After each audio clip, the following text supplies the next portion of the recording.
Hoje vamos para o episódio 5 da nossa leitura O Novo Mundo e o Despertar de uma Nova Consciência. E desde que a gente começou a ler, muita coisa tem passado na minha cabeça, inclusive sobre o conhecimento e a consciência. Eu tenho conversado com alguns amigos meus, principalmente, sobre depois que você vê, você não consegue mais desver.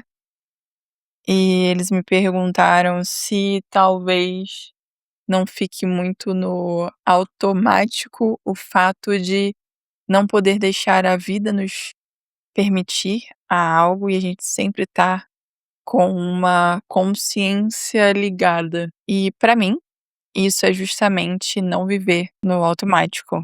O fato de eu questionar minhas atitudes, questionar meus comportamentos, questionar padrões que eu ainda não consigo quebrar.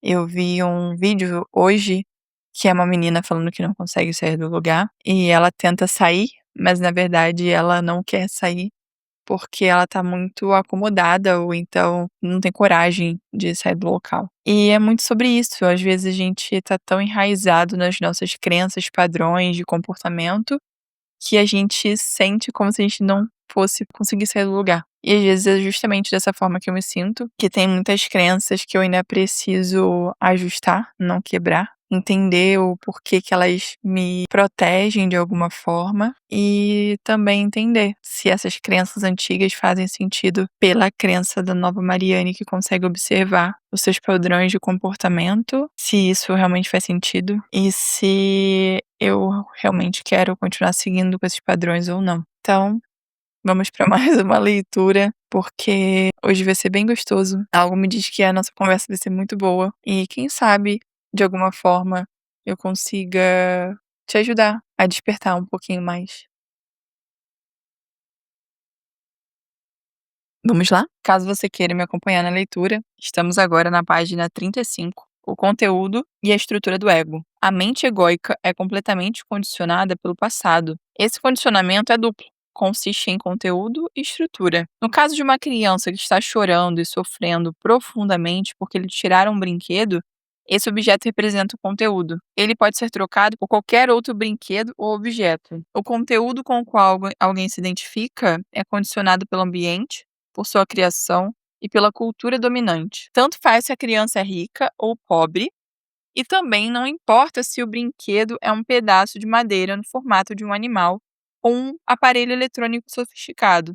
O sofrimento causado pela perda do objeto será o mesmo. A causa dessa dor aguda está oculta na palavra meu e é estrutural. Temos a posse e o apego aqui, juntamente com o ego. A compulsão inconsciente para ressaltar a própria identidade por meio da associação com o objeto é construída da própria estrutura da mente egóica. Uma das mais básicas estruturas mentais que possibilita a existência do ego é a identificação. A palavra identificação deriva dos termos latinos idem, que significa o mesmo, e facere, que corresponde a fazer. Portanto, quando nos identificamos com algo, fazemos dele o mesmo. O mesmo que o quê?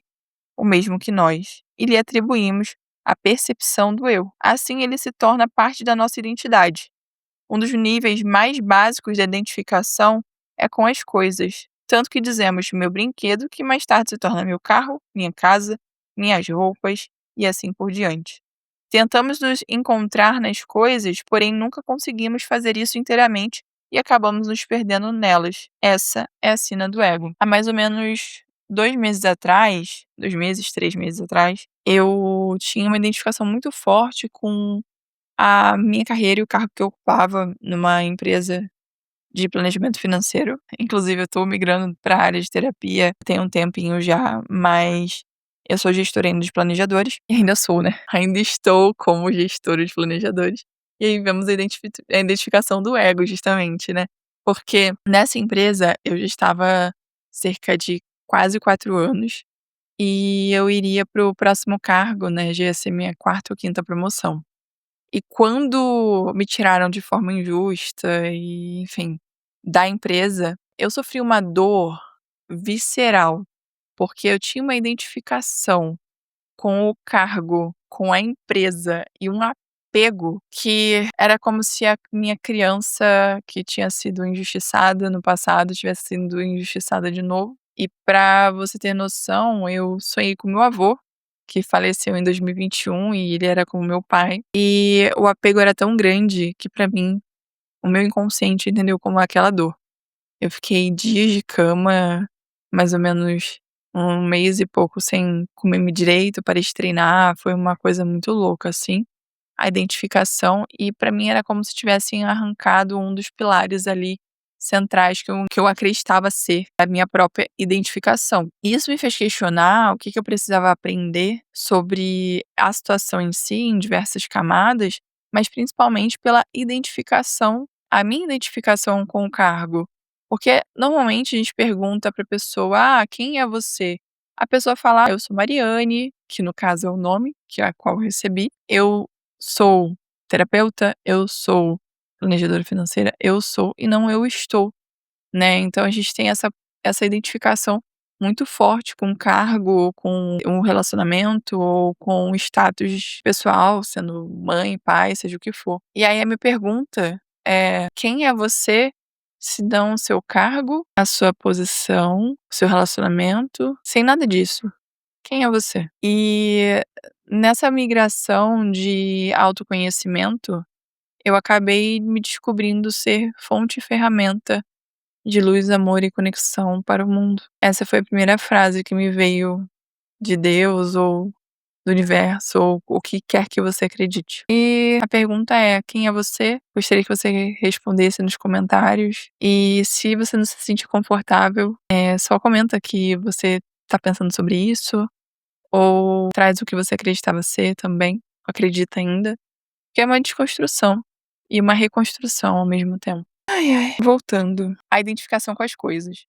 Quem trabalha no setor de publicidade sabe muito bem que para vender produtos supérfluos ou desnecessários, é preciso convencer pessoas de que esses objetos acrescentam algo à maneira como elas se veem ou são vistas pelos outros. Ou seja, que adquirirão alguma coisa à sua percepção do eu. Os anúncios fazem isso, por exemplo, nos dizendo que vamos nos destacar da multidão usando tal produto. E assim, por implicação, seremos mais plenamente nós mesmos. Outras propagandas criam uma associação na nossa mente entre o produto e alguém famoso, jovem atraente ou de aparência feliz. Até mesmo imagens do início da carreira de celebridades que agora já estão velhas ou mortas funcionam bem para esse propósito. O pressuposto implícito é de que, comprando determinado item, nos tornamos, por meio de uma apropriação mágica, como essas pessoas, ou então assumindo sua imagem superficial. Assim, em muitos casos, nós estamos adquirindo o produto, mas um meio de realçar nossa identidade. As grifes de estilistas são, em termos básicos, identidades que compramos. Elas são caras e, portanto, exclusivas.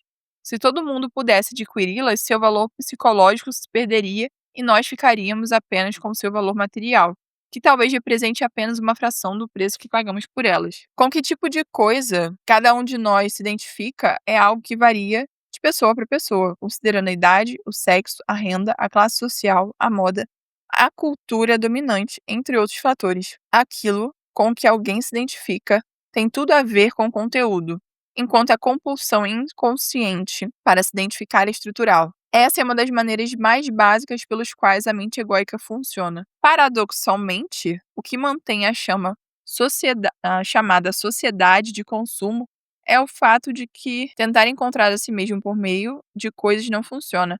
A satisfação do ego tem vida curta. Assim, a pessoa continua buscando mais, comprando mais, continua consumindo. É claro que nessa dimensão material em que o nosso eu superficial, eu falando eu superficial vive, as coisas são uma parte necessária e inevitável da vida. Precisamos morar em algum lugar, necessitamos de roupas, móveis, ferramentas, transportes, etc. Há também coisas que valorizamos por causa da sua beleza ou da sua característica inerente. Devemos reverenciar o universo das coisas e não menosprezá-las. Cada objeto tem uma existência. É uma forma temporária cuja origem está na vida única. Informe a origem de todas as coisas, de todos os corpos, de todas as formas. Nas culturas mais antigas, as pessoas acreditavam que tudo, até mesmo os objetos supostamente inanimados, possuíam um espírito próprio. E a esse respeito, elas se encontravam mais próximas da verdade do que estamos hoje em dia. Quando se habita um mundo embotado pela abstração mental, não se sente mais a vida pulsante no universo. A maioria de nós não se encontra numa realidade viva, e sim numa realidade conceitualizada. As pessoas estão tão dentro de rede social, computador, não ficam em essência e não sabem o que é habitar o próprio corpo, sabe? Eu faço yoga e durante a hot yoga é muito sobre você estar presente no momento do agora e a sua mente não estar vagando, divagando para outros lugares. E é muito legal isso, porque essa parte que fala da realidade viva é sobre também ter a percepção de estar dentro do próprio corpo. E às vezes a gente está tão na nossa mente que a gente nem sente quem nós somos e o corpo a qual habitamos. Voltando. Mas não podemos reverenciar as coisas verdadeiramente se as usamos como meios para ressaltar nosso eu.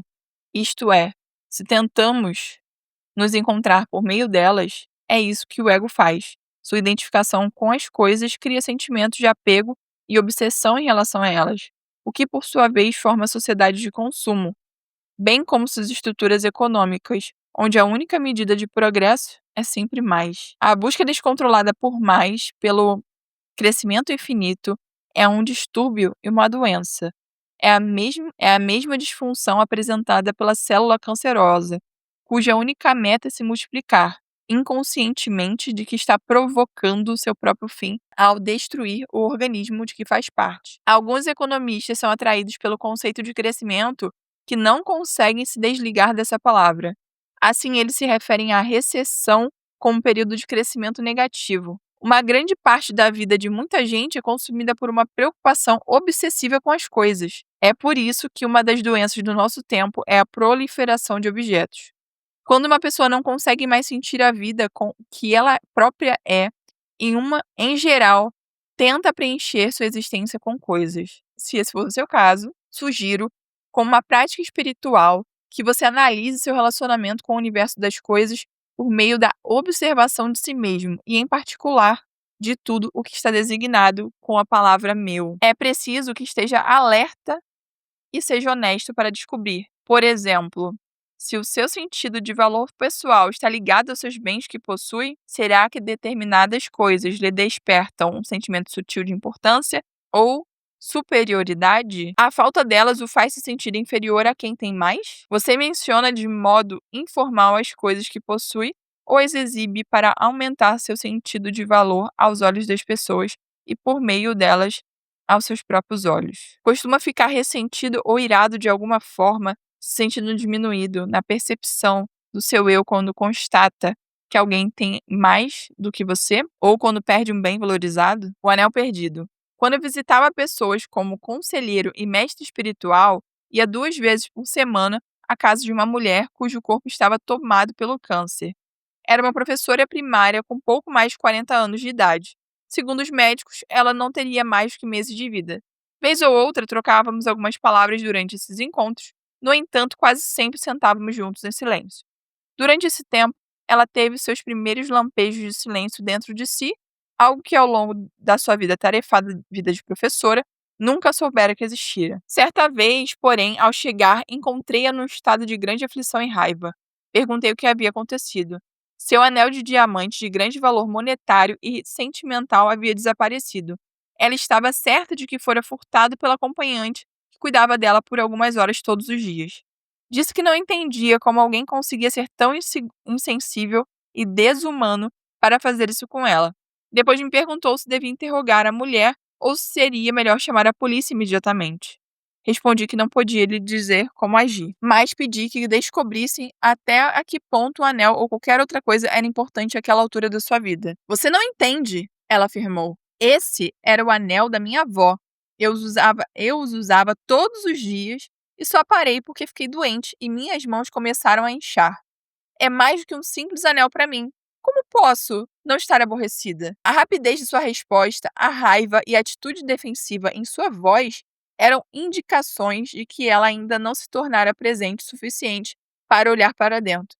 desprender sua reação de um acontecimento e observar ambos. A raiva e a atitude defensiva que demonstrou eram sinais que o ego ainda faltava por seu intermédio. Eu disse: vou lhe fazer algumas perguntas, mas em vez de dizer algo agora, veja se consegue encontrar as respostas dentro de você. Farei uma pausa depois de cada uma delas. Quando surgir uma resposta, talvez ela não venha necessariamente na forma de palavras. Estou pronta para escutar. Eu perguntei. Você compreende que terá que abandonar o anel em algum momento, talvez brevemente? De quanto tempo mais você precisa antes de estar pronta para se desvencilhar desse apego? Você vai se sentir inferior quando isso acontecer? A pessoa que você é se tornou diminuída pela perda? Houve alguns minutos de silêncio depois da última indagação. Quando a mulher retomou a palavra, havia um sorriso no seu rosto e ela parecia em paz. A última pergunta me fez compreender algo importante. Primeiro procurei uma resposta nos meus pensamentos e eles foram sim, é claro que você foi diminuída. Depois fiz a pergunta de novo a mim mesma. A pessoa que eu sou se tornou inferior? Dessa vez, em lugar de pensar na resposta, tentei sentir. E de repente eu senti o ser. Isso nunca havia acontecido comigo antes. Se posso sentir o ser tão fortemente, então o que sou não foi diminuído em nada. Ainda consigo sentir isso agora. Algo tranquilo, mas muito vivo. Essa é a alegria do ser, expliquei. Você só pode senti-la quando se desliga da sua cabeça. O ser deve ser sentido, não pode ser pensado. O ego não conhece porque ele se compõe apenas do pensamento. Na verdade, o anel estava na sua mente como um pensamento que você confundiu com a percepção do ser. Você pensou que o seu ser ou uma parte dele estava nesse objeto. Seja o que for que o ego busque e a que se apegue, isso é um substituto do ser que ele consegue sentir, que ele não consegue sentir. Você pode valorizar as coisas e se preocupar com elas. Porém, sempre que se prender a esses objetos, saberá que se trata do ego e nunca estará de fato atada a uma coisa, e sim a um pensamento que contém algo como eu, mim ou meu. Toda vez que você aceita completamente uma perda, o ego é suplantado e quem você é, o ser que é consciente de si mesmo, aparece. Ela disse: agora eu compreendo uma frase que Jesus, que antes não fazia sentido para mim. E ao que te tirar a capa, não impeças de levar a túnica também. Está certo, concordei. O que não quer dizer que você nunca deva trancar sua porta. O significado disso é que às vezes desprender-se das coisas é um ato que encerra muito mais poder do que defendê-las ou agarrar-se a elas. Nas suas últimas semanas de vida, à medida que seu corpo ia ficando cada vez mais fraco, essa mulher se mostrava mais radiante, como se uma luz brilhasse através dela.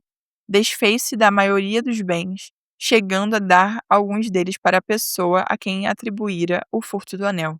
Toda vez que ela doava algo, sua alegria aumentava. Quando sua mãe me ligou para dizer que ela se fora, também mencionou que após a morte da filha, o anel fora encontrado no armário de remédios do banheiro. Será que sua acompanhante havia devolvido o anel ou ele estivera lá o tempo todo? Ninguém jamais saberá. De uma coisa, porém, temos certeza. A vida nos proporciona todas as experiências que forem as mais úteis à evolução da nossa consciência. Como saberemos?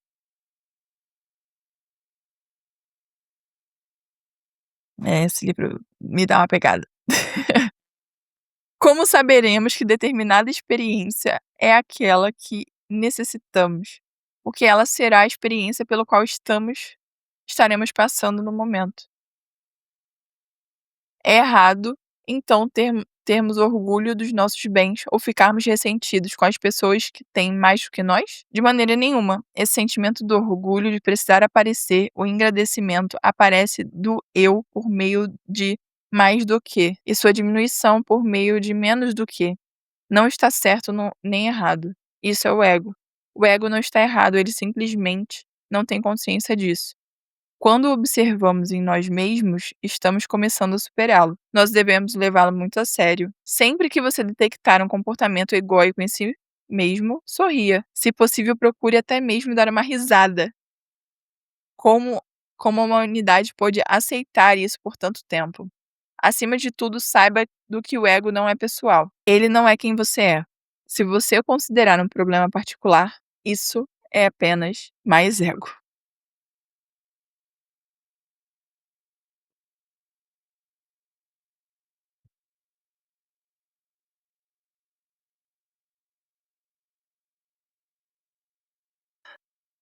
Te vejo no próximo episódio. Curte, compartilha e comenta nesse vídeo.